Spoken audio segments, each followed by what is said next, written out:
Political campaign strategist and commentator Rick Wilson brings humor and some biting analysis to American politics in the age of Donald Trump. In his new book, Everything Trump Touches Dies, a Republican strategist gets real about the worst president ever. Wilson exposes the damage that he says Trump has done to the country and the Republican Party. Great to see you, Rick. Thank you so much for having me. I appreciate it. So what is sort of the central argument in the book? What makes Trump the worst president ever? I think this is a guy who is not governed by any conservative impulses. There are occasional conservative policies that get sort of dragged up behind him, but this is a guy who is driven by his ego, driven by his morning rage tweets, driven by a sort of sense of celebrity and a sort of sense of venality that has informed him. It was great when he's a New York developer and a sort of reality TV star. It's a little more problematic as the President of the United States of America, and I think that a lot of the conflicts and the troubles that Trump has had in his life have sort of reflected out in how he's governing in the country. And as a conservative, this is a critique of Trump from the right.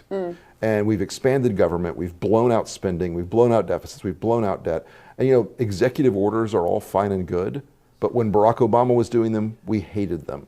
Executive orders are ephemeral, they're temporary, they're not gonna, policy changes like that can be swept away. He's not passing a lot of legislation, he's not moving a lot of things down the field, you know, except for Mitch McConnell and the Federalist Society Supreme Court picks, where, you know, I guarantee you Donald Trump could not have picked out Gorsuch or Kavanaugh out of a lineup, and probably still couldn't pick them out of a lineup today.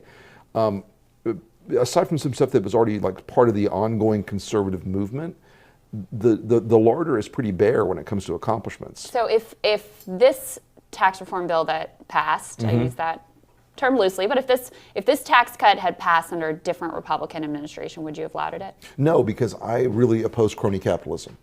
And I look at these things, and it's been something I've been complaining about inside the party for a long time now, is the regulatory capture problem and the idea that, you know, our friends, we're going to take care of our friends. You know, that's not conservative economics. The deal that, you know, picking winners and losers is being writ large in this tax bill. And yes, there are some benefits to middle class Americans, but the vast majority of it will redound to folks, you know, 150 hedge fund guys on Wall Street and some corporate CEOs.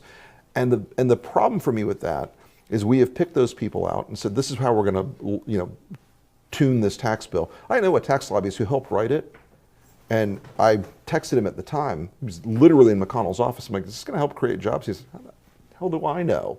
And he doesn't care. This was not a bill designed as a broad tax cut. And I think that when we're picking winners and losers, when we're constructing a tax bill that relies on, you know, the trickle-down proof of concept better really work out for us. And it was a tax bill that was built out in such a way that's going to require us to have economic growth somewhere around 4 or 5% to make it work over time. We're not going to get there. We're not going to see that. But people do point, I mean, the counter-argument, people point to the economy, and they say, well, did Trump kill the economy, right, if everything Trump touches dies? Right now the economy is still floating on a gigantic ocean of quantitative easing money. And that money started having its effect during Barack Obama. And because, look, inevitably, when you flood an economy with cheap money, you end up getting an uplift. And we're still experiencing that right now. We're still experiencing a lot of that right now. The Fed has slowly started to tighten up a little bit, but right now we're still living on credit cards. And I think that when the bill comes due, especially if Donald Trump's utterly disastrous trade war policies are executed, we're going to have a lot of trouble. One thing that I'm interested in is, to my mind, Donald Trump didn't come out of nowhere. Right, the path was paved to him. I mean, you had big deficit spending under George W. Bush. You had a tax on the media. You've had racial strategies employed in the Republican Party for decades. So what do you see as having paved the way to this moment in the Republican Party? I think 3 big things ended up setting the field for Donald Trump. The first is Donald Trump himself. He was a reality TV star for 14 years, and people believed in the character they saw on TV. They thought that the Donald Trump on The Apprentice, savvy corporate CEO, international deal maker, business magnate, billionaire, commanding leader. They thought that character was the real Donald Trump. They thought that was who he actually was, and not the sort of ragey, vengeful kind of man baby. And I think on the second part of that is we built a parallel media ecosystem in the Republican Party. We built out Fox News, which went to 90 million households. We built out talk radio, which speaks almost exclusively to Republicans. We built out separate social media channels. And so instead of what Republicans claimed they wanted for decades, which was we just want a fair shot, our messages are so good, if we can just get a fair hearing in the media, we'll triumph. Well, we couldn't triumph in that way. And so they built out a completely separate system. And so there were a whole lot of Republicans, the vast majority of them, who got their news on Fox every night, and that was it, and got their news from talk radio, and they built these separate media silos that I think have ended up causing the party to be weaker in the broad sense and stronger in itself. I mean, that's why you see these people who are the Republican Party guys who support Trump. It is with fire. Well, and the Republican Party, you are in a lot of ways a very small minority of the Republican Party because most of the party is very much unified behind this president. You're absolutely right. And look, I'm willing as a conservative and as a old school Republican to stand up here alone if necessary to say that there's a departure from the principles that we claim to hold up for many, many decades. Limited government, respect for the rule of law, fealty to the Constitution, an adherence to three separate and co-equal branches of government, fiscal discipline and probity. And if we weren't perfect on those things, and we never were, the solution is not to burn them to the ground.